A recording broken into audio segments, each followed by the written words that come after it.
দে মই মন্দিৰত চেন্দেল থৈছো তোৰা চেন্দেল তোৰা লৈ আহো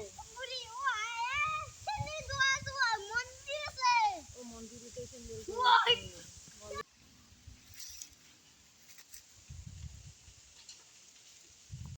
কালি যিয়ে মাতটো কৈছিল কি কৈছিল মই পালো নিমু টেঙা কাটি টেঙা চাৰ পাত গিলা খাব দিছিল ও ধৰিলো মাকে কালি যিয়ে মাতটো কৈছিল কি কৈছিল মই পালো নিমু টেঙা কাটি টেঙা চাৰ পাত গিলা খাব দিছিল ও ধৰিলো মাকে চিতা ও বুঢ়ী অৱস্থা মই মন্দিৰত বিচাৰি গৈছিলো নাপালি না ভাঙি গৈছে চেন্দেলটো লৈ গৈছি ও হয় নেকি চেন্দেলৰ চিনতে আৰু বুঢ়ো হৈছে না মন পাই ভাগাল লাগছে কঁকালখন মুৰ্দি ঘৰত যা কেনেও আহি আছো দে দে পিছে দে